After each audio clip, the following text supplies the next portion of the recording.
Beleza. Então, obrigado, Rafa, pela oportunidade aí de estar discutindo com dois colegas aí com muita experiência, que eu já aprendi muito e continuo aprendendo a cada dia. Então, com relação à pergunta, né, de onde vêm as pedras? Os cálculos, eles são formados, obviamente, dentro do rim, e existe uma predisposição. Os pacientes, eles podem ter uma predisposição genética, ter o que a gente chama de uma urina litogênica, com excesso de cristais, que podem vir a desenvolver as pedrinhas.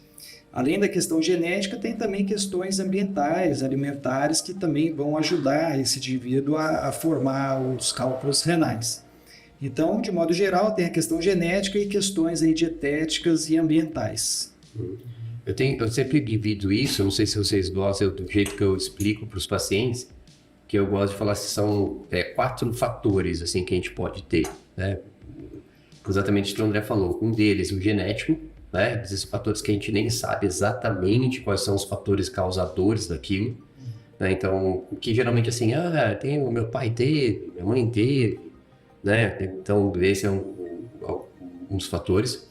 O segundo, que é distúrbios do metabolismo, né? Então, geralmente ele ou joga muito em algumas substâncias ou falta alguma substância protetora, né? Então, inclusive é isso, às vezes a gente acaba utilizando nos tratamentos.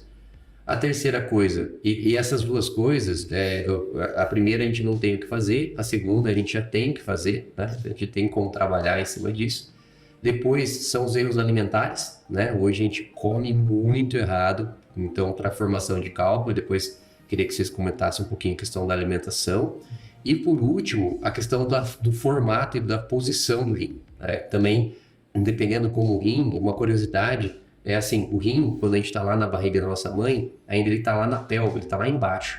E conforme a gente vai desenvolvendo e crescendo, ele vai tendo uma ascensão, ele vai subindo dentro ali da nossa barriga até ocupar a posição que ele tem lá em cima.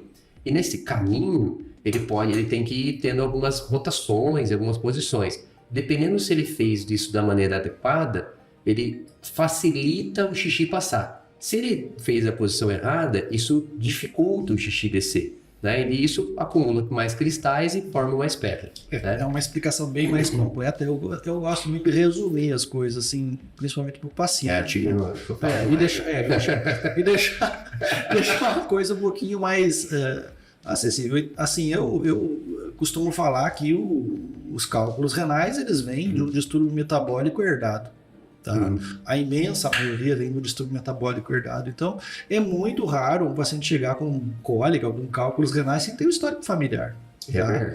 É difícil. Então, as outras causas, né, que são menores, eu acho que são a exposição ao meio e tudo mais, ambientes muito secos, muito quente, baixa hidratação, etc. e tal.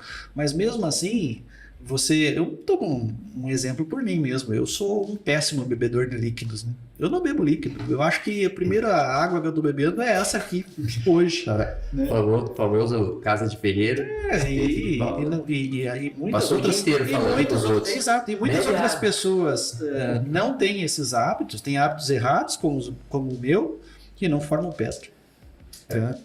Aí, assim, a gente ouvia muito colega achar que talvez a composição da água que bebesse fosse alguma coisa litogênica, né? Nós vivemos numa água super pesada, né? Em cima do aquífero Guarani, que é uma água basicamente pesada. Quem toma banho aqui sabe que o chuveiro fica repleto de cálculos, né?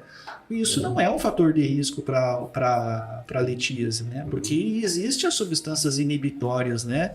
E se você não tem concentração maior de substâncias litogênicas, né, que provavelmente é um distúrbio metabólico que herdou, não vai formar pedra.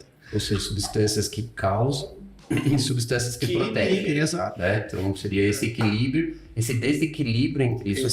Exato, esse desequilíbrio, né? E é claro que existe aí uma porcentagem de talvez uns 10%, um pouquinho mais de cálculos aí, que a gente inclui os cálculos de ácido úrico, que aí pode estar relacionado à obesidade, pode estar relacionado a doenças metabólicas como diabetes, pode estar relacionado à alimentação inadequada. Distúrbio do ácido úrico.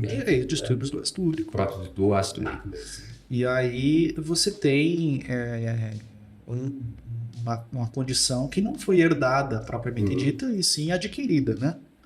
Então, eu acho que com isso aí você abrange praticamente a totalidade dos cálculos, né? 1% de cistina, 5% de estruvita, mais relacionado às mulheres, né?